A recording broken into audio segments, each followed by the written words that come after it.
Sebelumnya,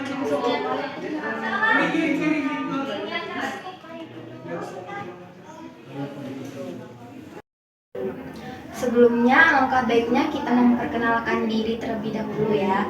Karena seperti kata pepatah, tak kenal maka tak sayang. Oh iya. Perkenalkan, nama saya Putri Juwita. Di sini saya sebagai konselor yang akan membantu kamu memecahkan masalah yang sedang kamu hadapi. Kalau begitu, silahkan untuk kakaknya memperkenalkan diri juga. Perkenalkan Kak, nama saya Yunia Rahma, biasa dipanggil Yunia. Saya mahasiswi UIN Raden Intan Lampung. Baiklah Yunia, bagaimana kabarnya hari ini? Alhamdulillah baik Kak. Syukur kalau begitu. Tadi Yunia kesini naik apa? Naik ojek Kak. Oh, bisa beritahu saya apa tujuan Yunia datang kemari? Tujuan saya ingin melakukan konseling Kak. Saya ingin menceritakan masalah yang sedang saya alami. Sebelumnya, apakah Yunia pernah mengikuti konseling? Belum pernah. Mulai sesi konseling, saya akan menjelaskan 3 asas yang ada di dalam konseling ini. Pertama, asas kerahasiaan, yaitu semua rahasia yang Yunia sampaikan tidak akan sampai ke telinga orang lain dan terjamin kerahasiaannya. Yang kedua, asas keterbukaan, yaitu kita sama-sama saling terbuka tanpa ada yang ditutup-tutupi. Ketiga, asas kesukarelaan, yaitu Anda datang ke sini secara sukarela tanpa ada unsur paksaan. Apakah Yunia datang ke sini secara sukarela? Iya Kak, saya datang ke sini secara sukarela. Sebelumnya, apakah Yunia merasa nyaman di ruangan ini? Iya Kak, saya nyaman.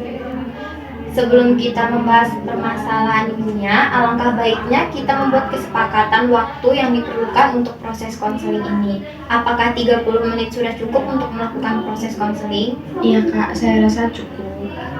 Baiklah, kita sudah menyepakati waktu yang digunakan dalam proses konseling ini. Nah, sekarang coba kamu ceritakan masalah yang sedang kamu hadapi. Begini Kak, saya tuh dulunya berasal dari keluarga yang mampu dan berkecukupan. Tetapi setelah orang tua saya mengalami musibah, kecelakaan yang mengakibatkan ayah saya meninggal dunia, kehidupan saya berubah 180 derajat. Iya Yunia, bisa diceritakan lebih terbuka lagi dengan masalah yang Yunia hadapi?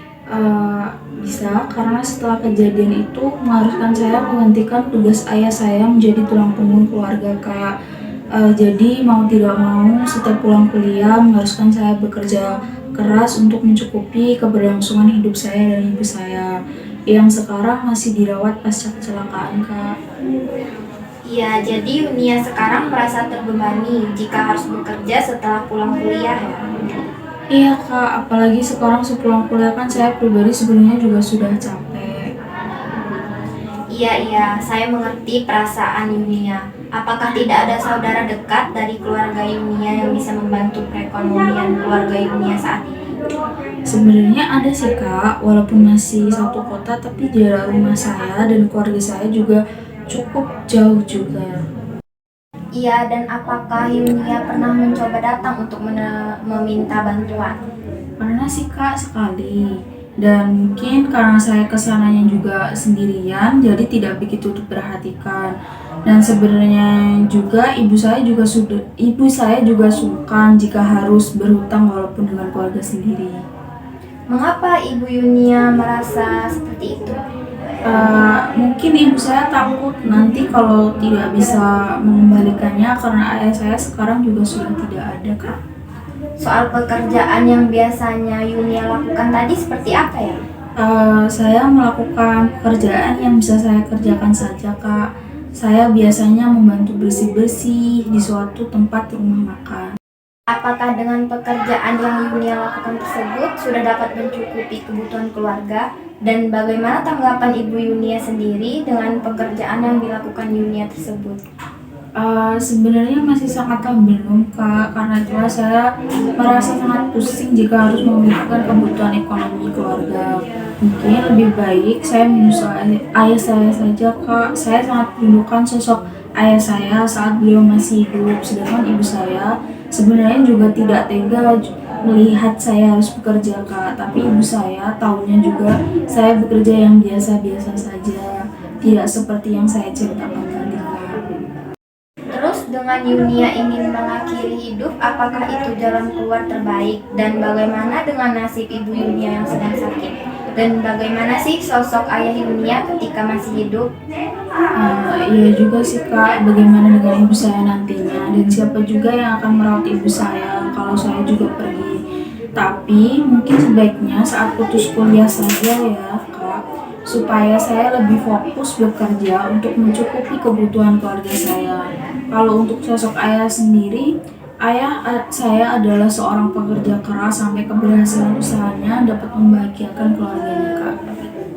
Kalau begitu, bagaimana dengan masa depan Yunia? Apakah Yunia tidak ingin cita-citanya tercapai? Dan apakah Yunia tidak ingin seperti ayah Yunia? Iya sih kak, tapi saya masih bingung bagaimana membagi waktu kuliah dengan bekerja mencari nafkah. Iya Yunia, kakak paham perasaan yang Yunia rasakan. Kalau begitu, apakah Yunia bicarakan dengan ibu Yunia terkait dengan masalah yang Yunia hadapi sekarang? Saya belum mencobanya sih kak, saya takut membebani pikiran ibu saya yang sedang sakit kak. Baiklah Yunia, sepertinya Yunia membutuhkan waktu istirahat dulu. Bagaimana kalau Yunia nanti coba membicarakan masalah terkait yang Yunia rasakan sekarang dengan ibu Yunia? Ketika nanti ibu Yunia kelihatan lebih baikan, dan kalau Yunia merasa pekerjaan yang sekarang dirasa terlalu berat, Yunia bisa juga membicarakan dengan bos yang dimana tempat Yunia bekerja ditempatkan di bagian yang lebih ringan. Iya kak, sesampainya di rumah nanti saya akan coba membicarakan masalah yang ini dengan ibu saya dan juga pada bos di tempat saya bekerja untuk diberikan keringanan dalam bekerja, dan besok lusa bila sudah ada perkembangan saya akan menemui kakak lagi. Baiklah kalau begitu, sebelum kita akhiri pertemuan konseling hari ini, coba Yunia simpulkan apa saja yang kita bicarakan dalam proses konseling hari ini. Baik kak, saya di sini memiliki permasalahan di mana merasa kelelahan jika harus menggantikan peran ayah saya menjadi tulang punggung keluarga setelah ayah saya meninggal dunia dalam kecelakaan. Dan untuk mencukupi kebutuhan keluarga saya harus bekerja keras sepulang kuliah kak, dan saya merasa bingung untuk mengatur jadwal bekerja dengan kuliah. Maka dari itu nanti saya akan coba membicarakan permasalahan saya ini dengan ibu saya dan juga bos saya kak. Bagus Yunia, kalau begitu untuk pertemuan konseling hari ini kita cukupkan sekian dulu ya. Ya kak, terima kasih, saya permisi dulu. Assalamualaikum. Waalaikumsalam.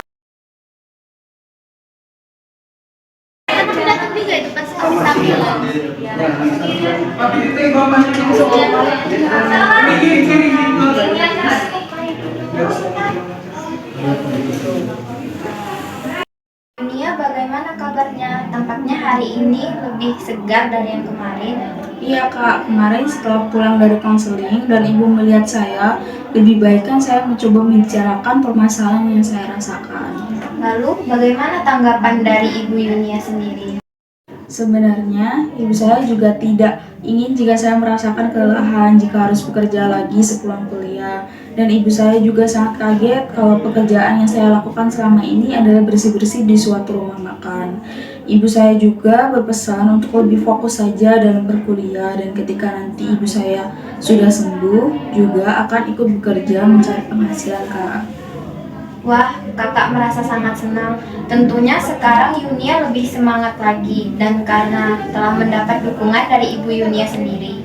Iya kak, sekarang saya lebih semangat lagi menjalani hari-hari saya, dan saya tidak ada gunanya juga harus mengeluh sampai-sampai mempunyai pikiran untuk bunuh diri dan ingin putus kuliah. Saya harus siap menerima takdir saya ini kak, dan saya akan berusaha untuk meraih cita-cita. Baiklah kalau begitu, terus bagaimana dengan masalah Yunia di tempat kerja? Memang sih awalnya bos saya juga bingung ketika saya meminta ditempatkan bagian yang lebih ringan, tapi setelah saya coba jelaskan permasalahan yang saya hadapi dan alasan kenapa saya ingin ditempatkan di bagian yang lebih ringan, bos saya bisa memakluminya dan sekarang saya ditempatkan di bagian kasir kak. Lalu Saya awalnya juga merasa terbebani kak, juga harus mengurus di bagian keuangan, tetapi sifat jujur dan tidak mengambil hak orang lain yang pernah diajarkan oleh orang tua saya menjadikan tantangan pada diri saya untuk mencobanya, Kak. Bagus Yunia, kalau Yunia mempunyai pikiran seperti itu.